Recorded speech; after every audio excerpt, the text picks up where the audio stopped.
हरिश चंद्र पे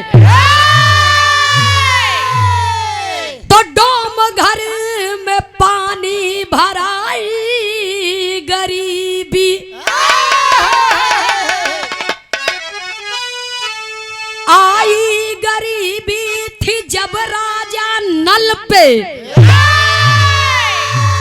तब भूजी मछली जल में पराई गरीबी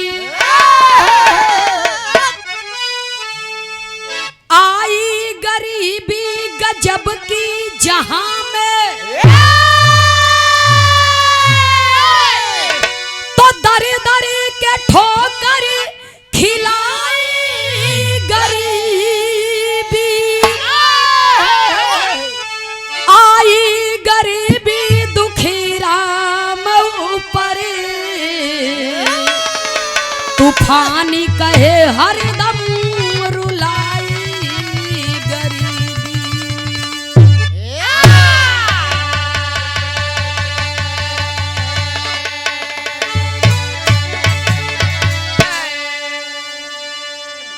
स्वर्गीय बाबा श्री राम कैलाश यादव जी के साथ में हारमोनियम पर संगत करते थे तूफानी कवि पूज्य स्वर्गीय श्री राम सुमेर तूफानी जी। हारमोनियम भी बजाते थे और बिरहा भी लिखते थे।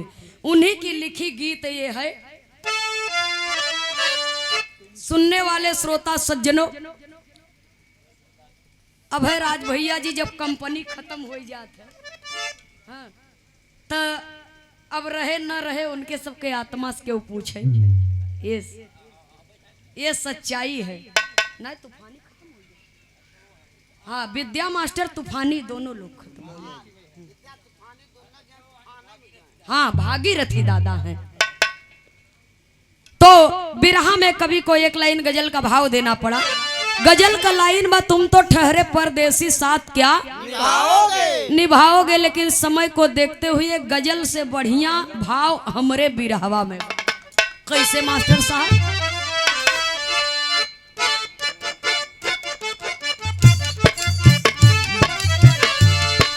राजा संग में पर जा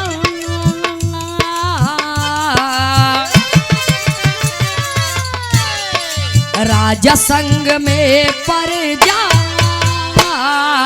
दुखड़ा उठाते थे। राजा संग में पर जा दुखड़ा उठाते थे।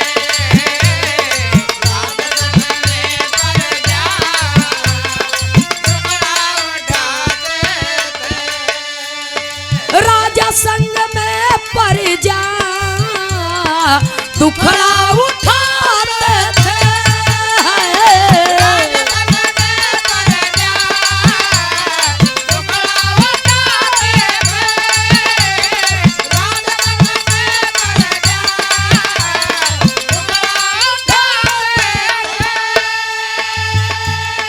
राजा संग में पर जा दुखड़ा उठाते थे।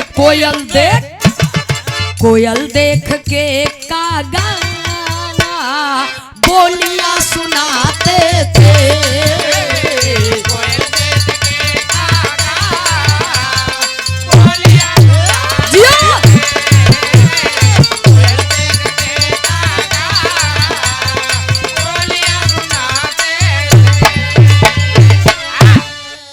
जब समय बिगड़ जात है तो ये दुनिया में क्यों साथ। पुरनिया दादा लोग एक ठे गीत गावे, कोई न कोई का कोई होई हो जगतिया में, कोई नहीं अपना। अब बनले का सार बहनोई हो जगतिया में, कोई नहीं अपना। जग में कोई न कोई का पहचाने, दुख दुखिया का दुखिया ही जाने। बिरहा में कवि को संकेत करना पड़ा, बाबूजी औलाद का गम फौलाद को पानी बना देता है। धारा नगरी उज्जैन के राजा बड़े धार्मिक प्रवृत्ति के इंसान हैं बाबूजी। राजा तो है ही हैं, कोनो चीज का कमी नहीं बा, लेकिन कमी बा, अब बहुत बड़ी कमी बा बाबूजी। जेकरे वजह से आज जेकरे चले को सहूर नहीं बा, उहो रास्ता बतावा था। कहानी के शुरुआती हुए से बा मास्टर साहब।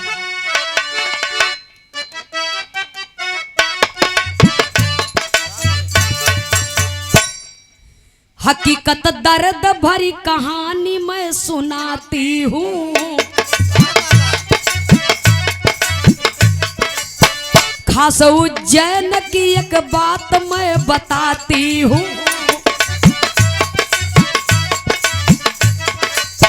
गोद में रानी जी के नाही ललनवा भइले, विचार निरपय कदिन अपने मन कैले,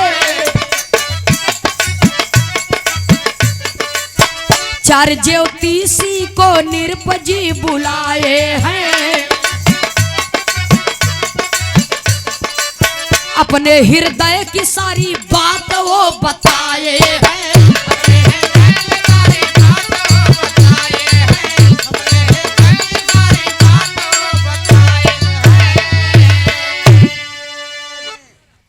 राजा रानी दोनों प्राणी का गोद सुनी बा, एको औलाद नहीं बाबूजी। राजा अपने मन में सोच रहे हैं, विचाराधीन में है कि हमरे मर जाने के बाद मेरा पिंडादान कौन करेगा और मेरे इस राजगद्दी का उत्तराधिकारी कौन होगा। राजा रानी दोनों प्राणी परेशान बाबूजी, यहाँ तक कि जे राजा के दरबार में राजा के महल में नौकरी करत बा, वो नहीं के घरे से सबकर रोजी रोटी पेट पर्दा चलत बा। दास दासी भी ताना मारे कि बझवा बझनिया को मुंह देख लिया, कजनी कौने जन्म का पाप रहा कि बांझ बाझिन के ड्यूटी करे के हमार सबके इन नसीब बा। हम लोग ड्यूटी करत है, टहल बजावत है, अब पता नहीं दिन पार होए कि हमरे बात के कोई सज्जन नहीं बुरा मानेंगे बाबूजी। ये दुनिया की एक कड़वी सच्चाई है, जेकरे पास कुछ नहीं बा ओकरे पल्ले परिवार इतना लंबा बा कि दिन भर मेहनत परिश्रम करत हैं तब वो शाम की पेट भर के रोटी, और जेकरे पास दौलत का अंबार लगा बा उसके घर में कोई खाने वाला नहीं है बाबूजी। राजा साहब विचार कर रहे हैं, तो ये दुनिया में बाबूजी अगर जेकरे एक औलाद नहीं बा, संसार के कोनो डॉक्टर वैद मंदिर मस्जिद छोड़त नहीं, पति पत्नी दोनों जने प्रार्थना करत ही भगवान से कि भगवान अगर एक कानी बिटिया हो जाते तब वो कोख खुल जाते, बाज बाझिन का नाम हट जाते, कलंक हट जाते। राजा साहब एक दिन 4 ठे साधु को बुलाए, 4 ज्योतिषी को बुलाए।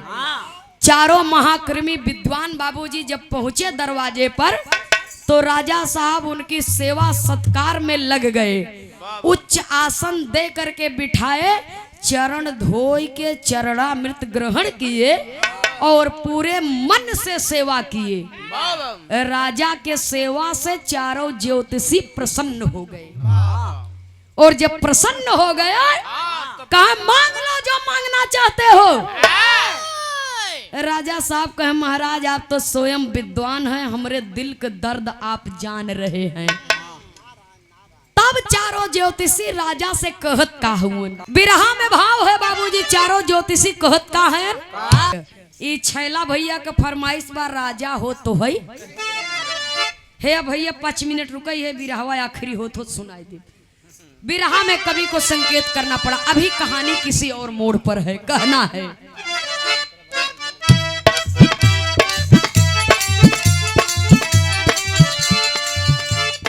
साधु कह रहे हैं, पंडित बोले विचार विचार करवाई द बलिए गलालन, पंडित बोले विचार विचार करवाई द बलिए गलालन, पंडित बोले विचार करवाई द बलिए गलालन के। कतहू से लाल मंगा लीजिए, कतहू से लाल मंगा लीजिए, कतहू से लाल मंगा लीजिए,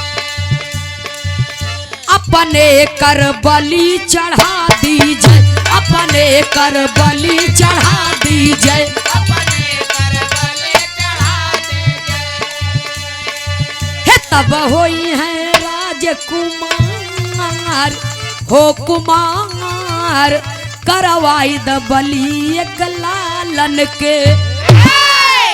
चारों ज्योतिषी का है महाराज जी कत्तो से एक ठे लड़का मंगाएला ओकर गर्दन काट के अपने हाथे से अपने भरे दरबार में बलि चढ़ाए द तोहरे रानी को सूनी गोद और तोहरे गद्दी का उत्तराधिकारी तबे जन्म ले। पंच परमेश्वर होती लेकिन यहाँ तो 5 से कहीं अधिक है ना आप लोग। वो पूरी बदे पेट न हो तो केहू से भेंट न हो और सबसे बड़ा स्वार्थ तो हमारे लोग को बा। हाँ वो लोग पेटवैला है। हाँ भैया हो चारों ज्योतिषी के जब इतना बात सुने राजा साहब का है महाराज अरे एक लड़का के तो बतिया छोड़ दा 4 से 10 मंगवा दे जितना कहा उतना लड़का के बलि चढ़वाए दे। चारों ज्योतिषी कहा नाना राजा साहब ऐसन मत करी है काहे जेकर भी लड़का ली आया काटे बदे उ लड़का के भरपूर कीमत चुकाए के ओकरे महतारी बाप के राजी से मत चोरी से ले आया मत जबरदस्ती से ले आया। चोरी से लिया उबा जबरदस्ती लिया उबा तो तोहार बलि देव सफल ना होई। इतना बात कह करके चारों ज्योतिषी चल दिए। राजा साहब अपने सिपाहियन के आदेश दिए। राजा का आदेश मान करके सिपाही लोग चल दिए एक ऐसने लड़का के तलाश में जेकर गर्दन काट के राजा बलि दे ही ओकरे बदले रानी के एक लड़का पैदा हुई। बिरहा में एक लाइन तर्ज का भाव है लेकिन तर्ज से बढ़िया फर्ज हमारे बिरहवा में बा। कैसे मास्टर साहब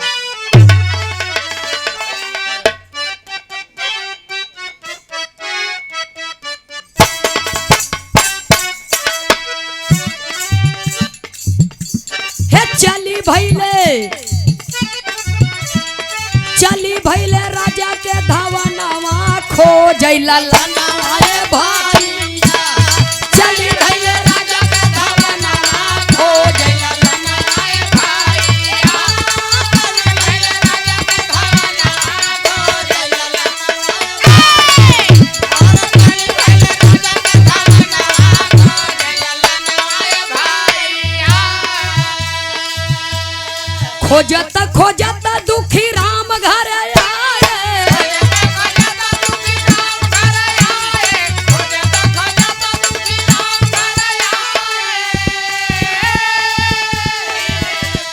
लाड़ी का बिकाऊ बा शब्द सुनाए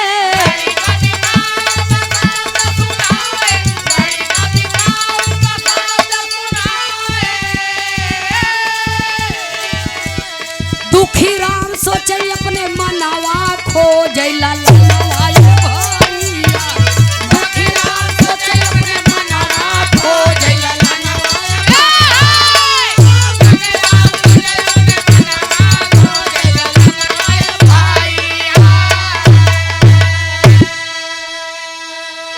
राजा का सिपाही लड़का खोजत खोजत परेशान जेकरे दुआरे जात हुवन अच्छा केहू अपन लड़का काटे बरे दे।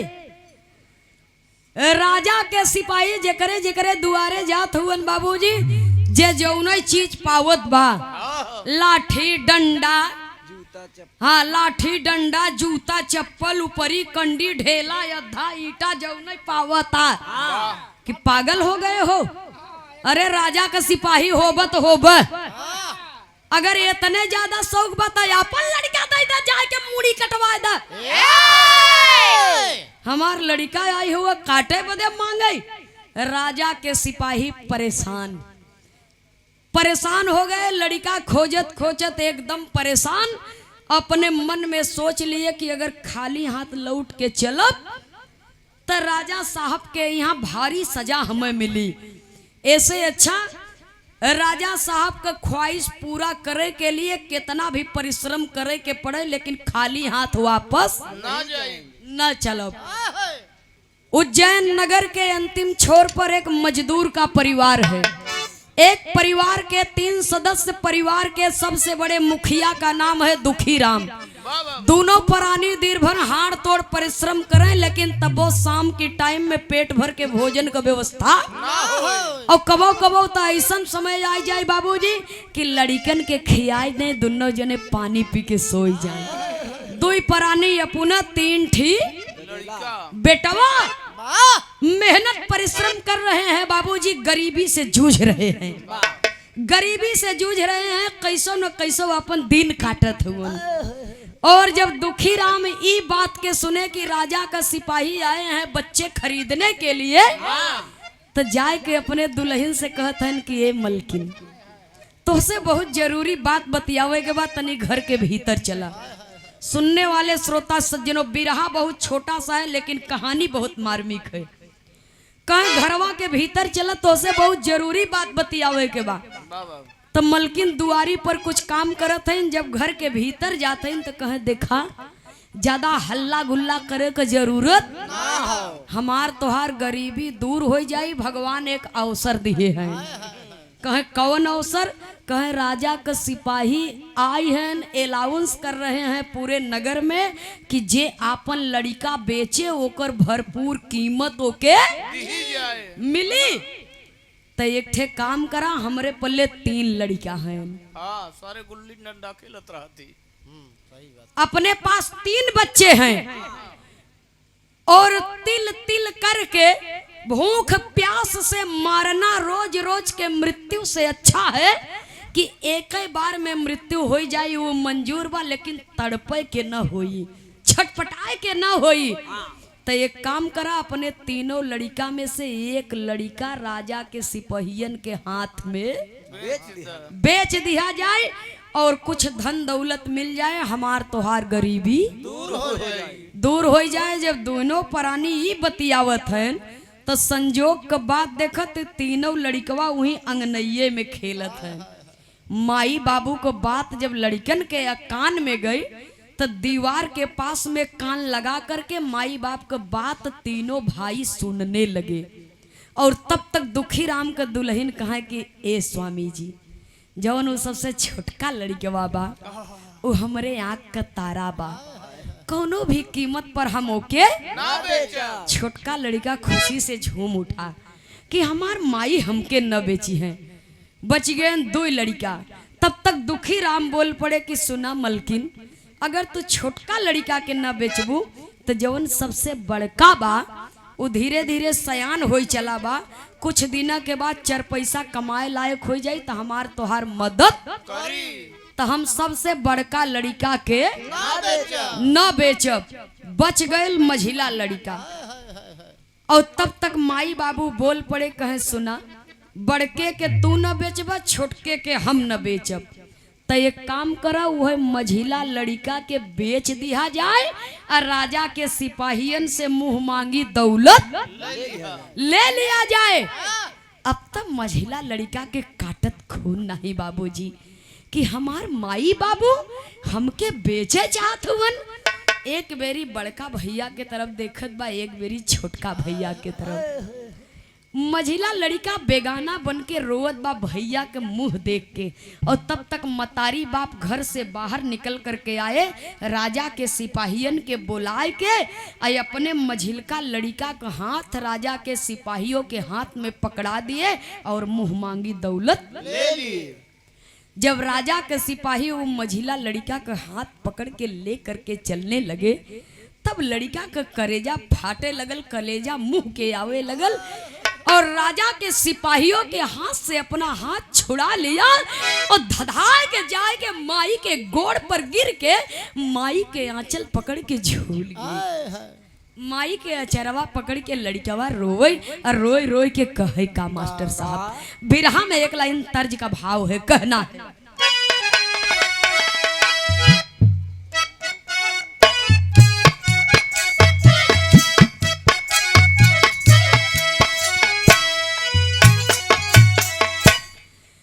माई का है की बेटी नियर बिया बई हो, माई का है की बेटी नियर बिया बई हो बपई कहीं की पड़ी दूर हो माई कहीं की बेटी नियर बिया बई हो बपई कहीं की बड़ी दूर। लेकिन लड़कवा माई के आंचर पकड़ के रोए। बिरहा सुने वाले बाबूजी, दुनिया में आप कहीं भी रहेंगे, जिंदगी का तमाम दौलत आप खर्च कर देंगे, लेकिन आपन माँ अगर मर गई तो फिर माई का प्यार ये दुनिया में मिले वाला नहीं बा। लेकिन बाहरे समय बाहरे गरीबी आज माई के ममता कठोर हो गई, माँ की आंख पथरा गई, लड़का के प्रति माई का ममता कठोर हो गई। लेकिन लड़कवा के हृदय द्रवित बा, माई के अचरवा पकड़ के माई से कहे का कहत बा बाबूजी, रोई रोई लाला नवा बोला माता समानवा हो, रोई रोई लाला नवा बोला माता समानवा हो, काहे के दिहालू भी सार हो, रोई रोई लाला नवा बोला माता समानवा हो, काहे का दिहालू सारे। माँ अगर बड़का भैया पिताजी के कमाए के 4 पैसा दे हैं तो हमहू कमाब माई एक ही पैसा देब, लेकिन मैं भी मेहनत करूंगा। छोटका भैया तोहरे आंख का तारा हुवन माई, तो बोला हमसे कौन इतना बड़ा कसूर हो गया, हमें काहे बेचत हो माई, कौन गलती हमसे हो गई। एक बात लड़का और कहत बा, गोदिया में जन्म लिहले दुनहु बीरानावा हो, गोदिया में जन्म लिहले दुनहु बीरानावा हो, पाए आचारिया के प्यार हो, गोदिया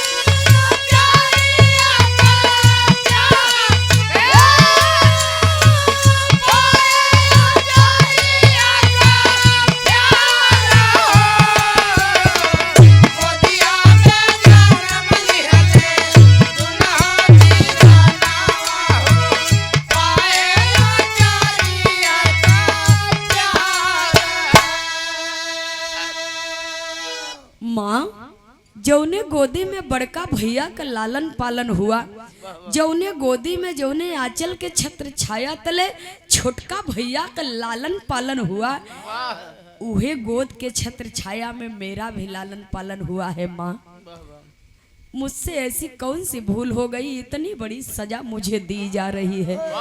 एक बात लड़कवा और कहे, लड़का के बात सुन के अड़ोस पड़ोस के लोग खड़े अपने दरवाजे पर देख रहे हैं, लोगन का कलेजा फटे बाबूजी। लड़का कहत का बा, दई के जनम माई काहे ठुकरावत बाटू, दई के जनम माई काहे ठुकरावत बाटू, भूली कैसे सुधिया तो हार हो,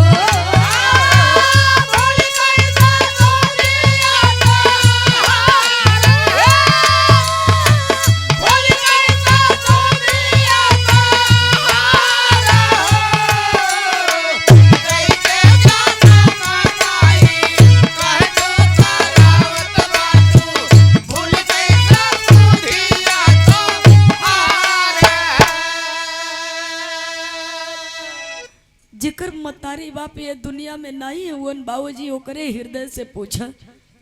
आज बाबू गामा यादव जी इस दुनिया में नहीं है, चाहे लड़का कितनो सयान हो जाए, लेकिन माता पिता की कमी तो हृदय में खलती ही है।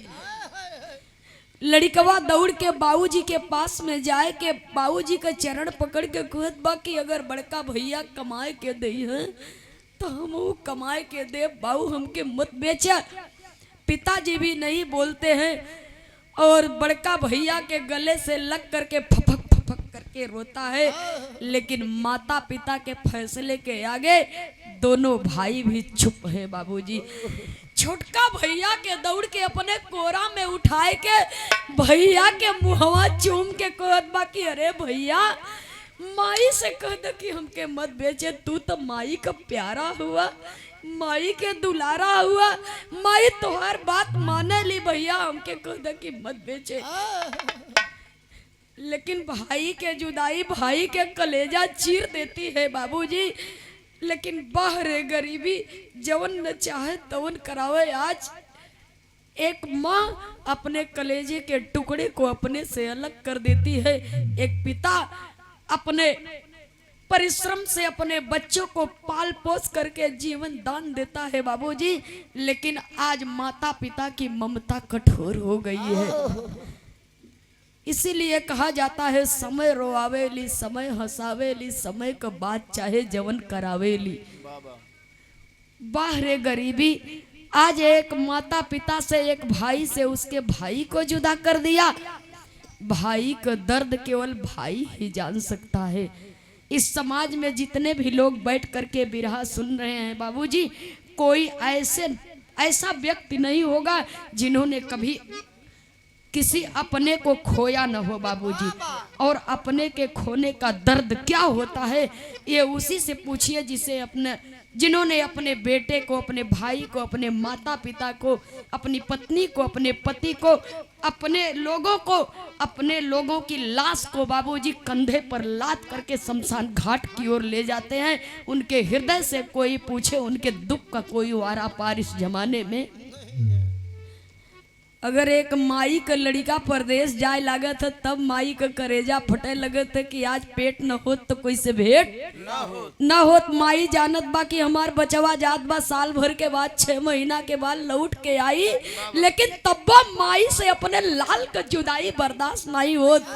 लेकिन बाहरे गरीबी आज माँ की ममता बाबूजी मूक बन गई है। न माई सुनत है, न माई एक को शब्द बोलत है। राजा के सिपाही उस बच्चे की कलाई को पकड़े ले करके चल दिए।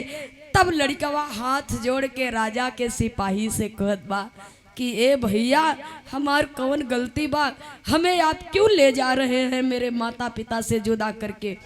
राजा के सिपाही उस बच्चे को जवाब देते हैं और कहते क्या है। कवि को विरह शैली में टेरी के भाव में लिखना पड़ा बाबूजी।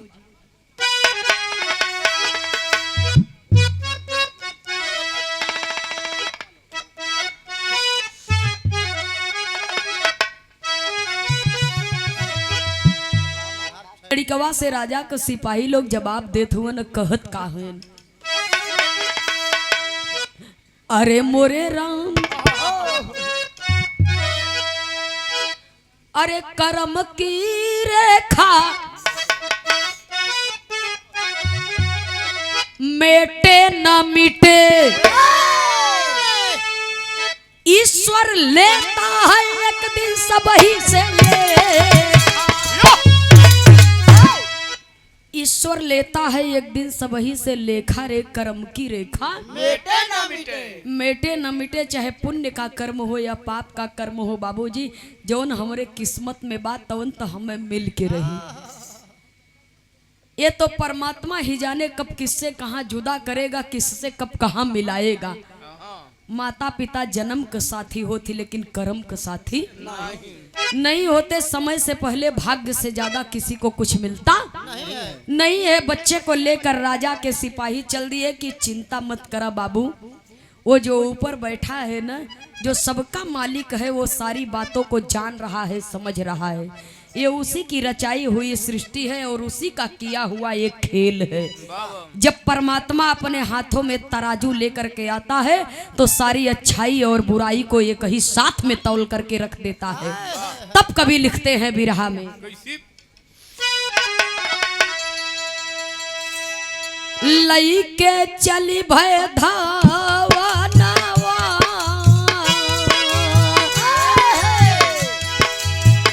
लइके चली भय धावा नावा ललनावा रोवे विधाना लइके चली भय धावा नावा ललनावा रोवे विधाना लइके चली भय धावा नावा ललनावा रोवे विधाना लइके पहुँचे राजा दुआरिया आदर से बैठाए हो लइके पहुँचे राजा दुआरिया आदर से बैठाए हो लइके पहुँचे राजा दुआरिया आदर से बैठाए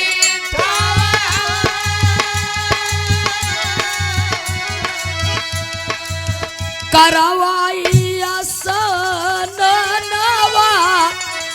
और ललनवा रोवैया विधाना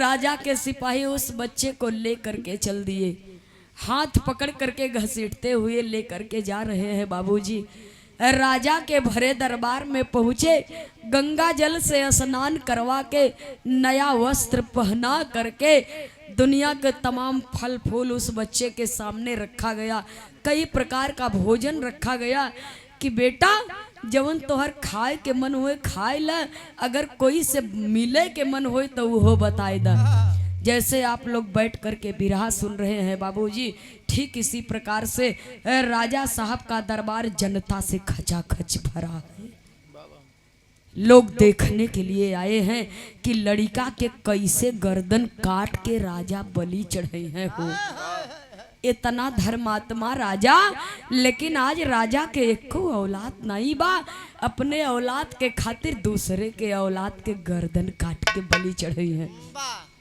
सब लोग बाबूजी देख रहे हैं आए राजा साहब सिंहासन पर विराजमान हुए लड़कवा से कहते वन कि बेटा जवन कुछ खाए चाहत हो खाए ला कोई से मिले चाहत हो तो मिल ला आज तोहरे जीवन का आखिरी दिन लड़कवा कहत बा महाराज हम समझत नहीं है हमरे जिंदगी का आखिरी दिन बा एकर का मतलब बा तब राजा साहब ने कहा क्यों तुम्हारे माता पिता ने मुंह मांगी कीमत लेकर तुम्हें बेचा है लेकिन ये नहीं बताया कि किस लिए बेच रहे हैं सरकार अब तो मैं आपके हाथों बिका हुआ हूँ आप ही बता दीजिए आपने मुझे क्यों खरीदा है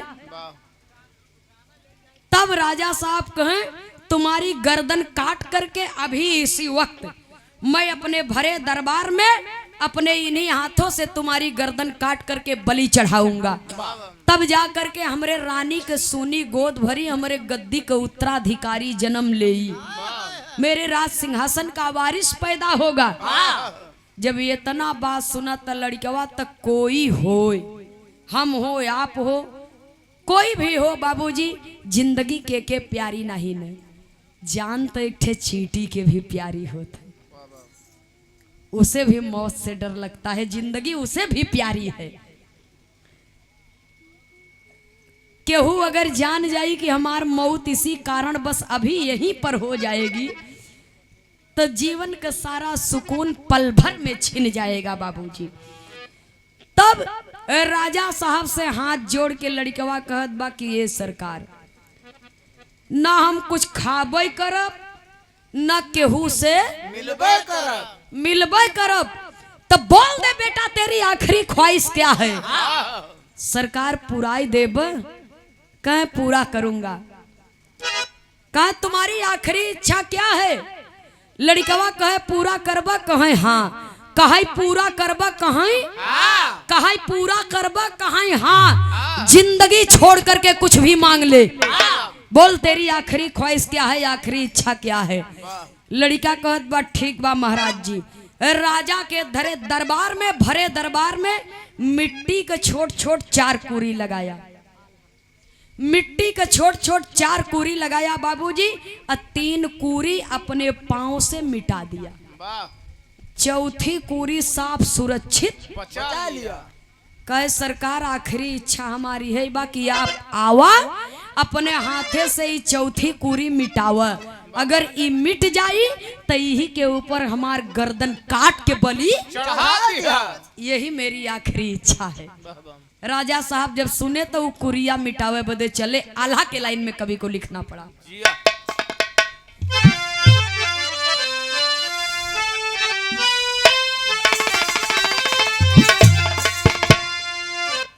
अरे सुन के बचनिया निरप कुरिया मिटावई चलल। मिटी नाही कुरी पूछे लाल से तीखा।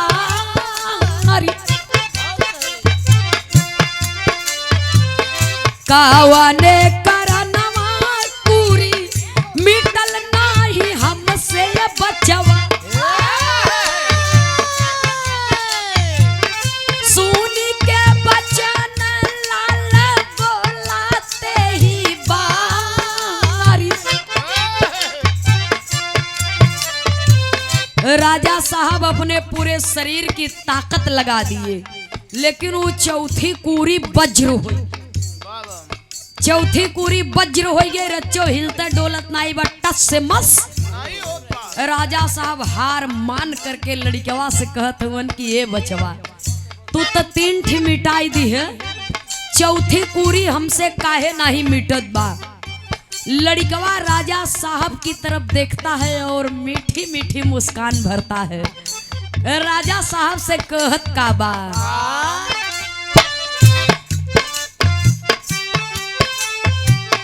तीन कूरिया मिटावा 3 लोकवई में राजा।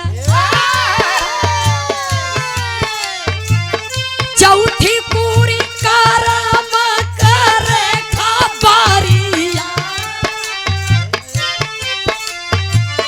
जब तक मिटाई बनाही करम वाली रेखवा राजा।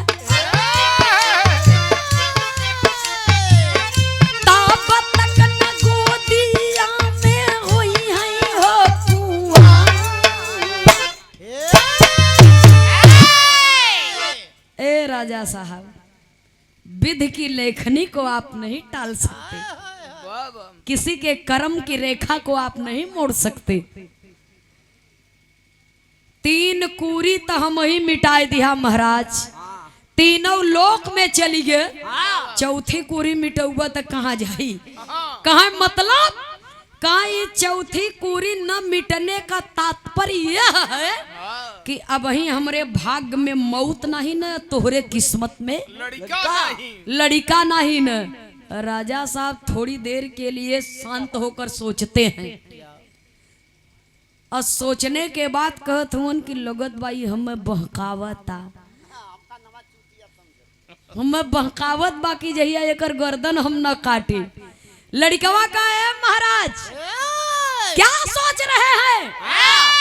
अगर आपके मन में ये भाव है कि मैं आपको अपने लक्ष्य से भटका रहा हूं तो चिंता मत करिए। शौक से आप मेरे गर्दन को काट करके बलि चढ़ा सकते हैं, लेकिन याद रहे एक नहीं हजारों करोड़ों बच्चों की बलि आप चढ़ा देंगे, लेकिन जब तक की चौथी कूरी न मिटी तब तक तोहरे रानी का कोख खुलबे न करी, गोदी में लड़का राजा साहब तनी 2 कदम पीछे हट गए और लड़कवा के गौर से देखत हुए, गौर से देख रहे हैं और सोच विचार करके निर्णय क्या लिए, फैसला क्या लिए। कभी को संकेत करना पड़ा। स्वर्गीय दद्दा पंधारी के धुन में कहना है।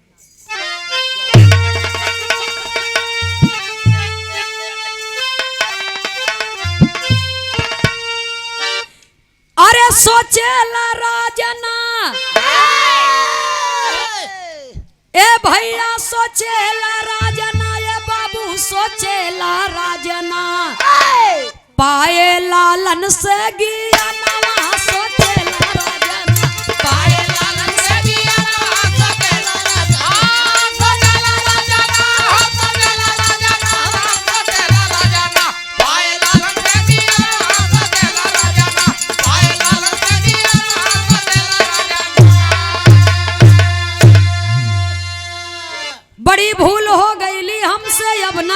नदानी।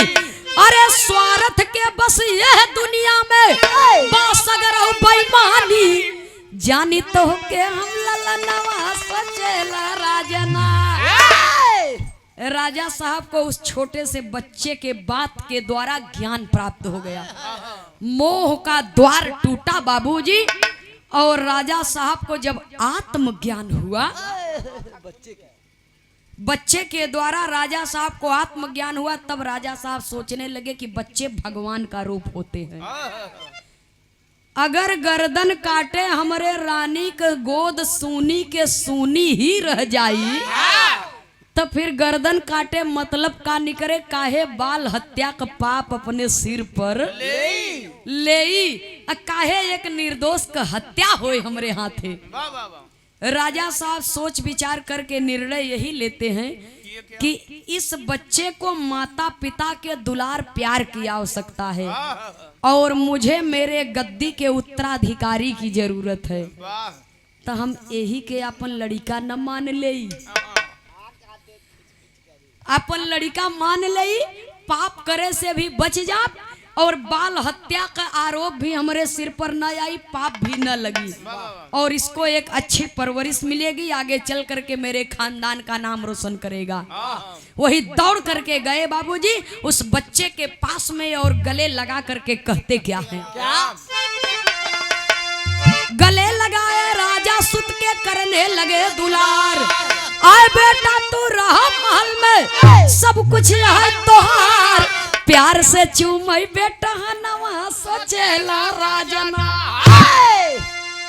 रानी साहिबा के बुलाए के रानी साहिबा के गोद में उस बच्चे को सौंप दिए कि रानी साहिबा, ये परमात्मा का दिया हुआ अनमोल उपहार है, भूल से भी कभी इसका तिरस्कार मत करना और ये समझ करके इसका लालन पालन करना कि ये किसी और के कोख से नहीं, आपके कोख से जन्म लिया है, आपके गोदी का दुलार है। ये माँ के ममता की बगिया वर्षों से मुरझाई थी, अपने पति का आदेश पाती हैं और लड़का के बाबूजी अपने गोदी में बैठाए के माई ममता भरा आंचल ओढ़ाए के ममता के मोतियों की बौछार कर देती है।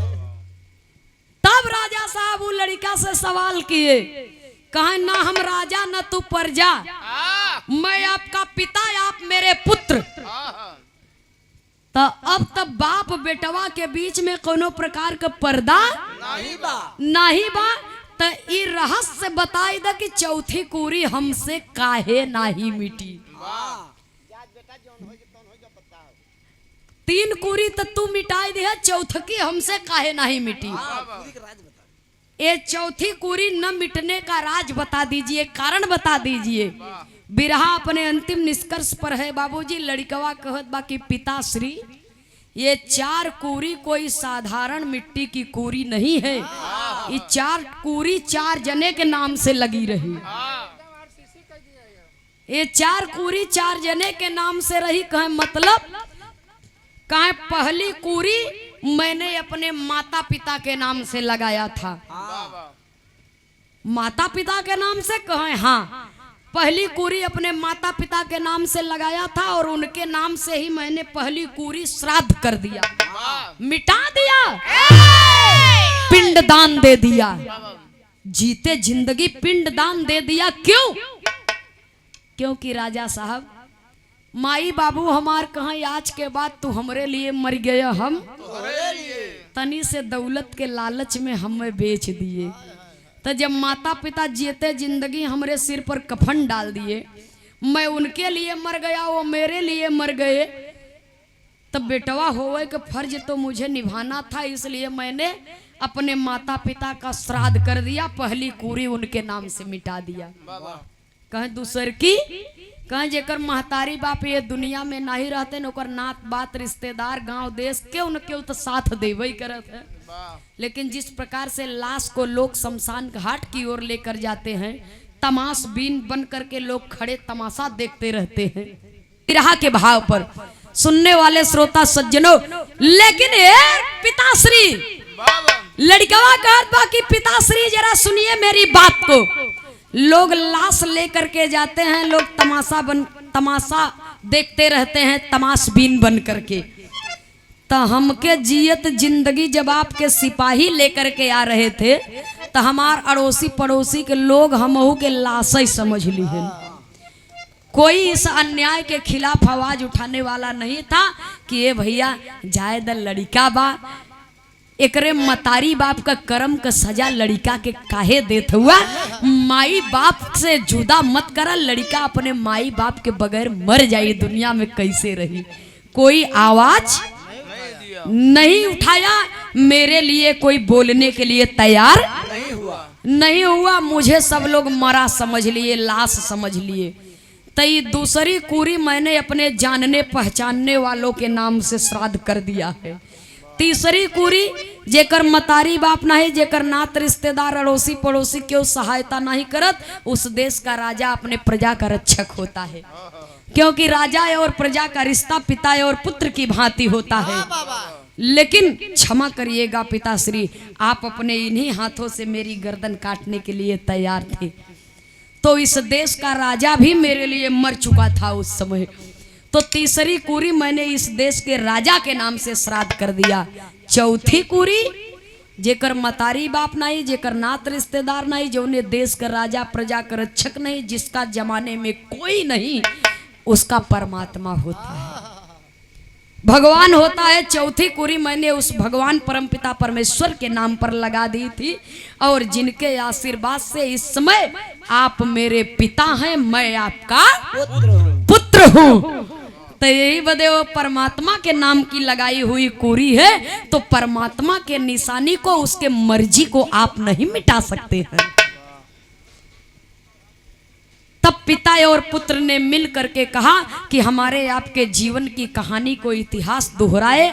आने वाले समय में जब तक ये धरती आसमान संसार रहे तब तक लोग इसकी गाथा को गाए और ये गाथा अमर हो जाए। इसके लिए हमें कुछ और करना पड़ेगा। उस चौथी कुरी पर एक निर्माण हुआ। निर्माण कौन सी चीज का हुआ?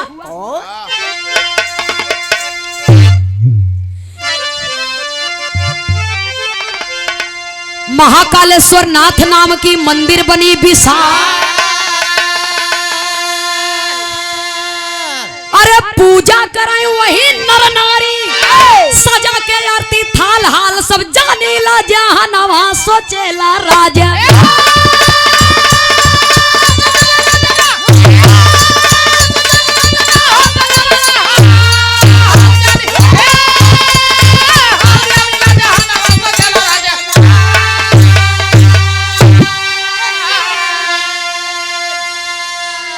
उसी चौथी कुरी पर बाबूजी मंदिर, विशाल मंदिर का निर्माण किया गया, और जिस मंदिर में बाबा महाकालेश्वर की स्थापना की गई, पूजा की जाती है आज भी धारा नगरी उज्जैन में महाकालेश्वर नाथ नाम की पूजा की जाती है। भारत ही नहीं बल्कि विदेशों से लोग आते हैं बाबूजी। अभी अभी आपने सुना जगन्नाथपुरी में भगवान जगन्नाथ जी की मूर्ति स्थापित है, और आज भी वहाँ एक और प्रमाण मिलता है, वहाँ का तमाम प्रमाण है। दोनों हथवा गायब बा मूर्तिया से, उसका पौराणिक तथ्य कुछ और है, ऐतिहासिक तथ्य कुछ और है। तो सुभद्रा और बलराम जी के साथ में उनकी मूर्ति निकाली जाती है जब रथ यात्रा होता है तब, और वो काठ की मूर्ति बनी है, इसीलिए उसे परिवर्तन किया जाता है, बदला जाता है। सुनने वाले श्रोता सज्जनों, तो जगन्नाथपुरी जी की उत्पत्ति आप लोगों ने सुना है। वहां का एक प्रमाण और मिलता है, मूर्ति में हाथ जवन नाही बा भगत के कारण भगवान अपने दोनों बाह को अपने मूर्ति से हटा करके भक्त के शरीर में जोड़ दिए। भगत के भक्ति अमर हो गई। लेकिन जगन्नाथपुरी में एक सच्चाई और बा, वहाँ 5 बटुआ 7 बटुआ 11 बटुआ चावल रखा जाता चूरई बदे, हाँ, तरपराय के एक पर एक चढ़ाई के रखा जाता है, और आगी लगता चूल्हा में बरता सबसे नीचे वाले बटुआ में आगी लगत है, लेकिन सबसे ऊपर वाले बटुआ के चावल आज वो पकत है बाबूजी। जे जाती गया जगन्नाथपुरी दर्शन करे बरे वही उही के चाउर लई आवत ही भात जवन वह चूरा रहा थे प्रसाद। और यह जौने दिन भंडारा फनात है, एक दिन कच्ची होत है, एक दिन पक्की। कच्ची के दिन दाल भात खियावत ही, पक्की के दिन पूरी सब्जी तमाम आइटम। लेकिन जवन दाल भात खियावत ही असली भंडारा वही वही भात है, वही कहा थी गया जगन्नाथ जी के भात भंडारा वही है। जब यहाँ भात चुरवई लागत थी बाबूजी, तो वहां का लाया हुआ प्रसाद यहाँ प्रसाद में मिलाया जाता है। तो ठीक उसी प्रकार से धारा नगरी उज्जैन में महाकालेश्वर बाबा की मूर्ति का पूजा किया जाता है। महाकालेश्वर नाथ नाम की पूजा की जाती है। और जब विदेश से यात्री लोग आते हैं भारत भ्रमण के लिए, तो जिस प्रकार से प्रयाग, काशी, नासिक, हरिद्वार, बद्रीनाथ, जगन्नाथपुरी धाम, अयोध्या तमाम जगह पर जाते हैं, उसी प्रकार से उज्जैन भी जाते हैं। और आज भी वहां गेट पर लिखा हुआ है कि यहाँ दर्शन करने से अकाल मृत्यु नहीं होती।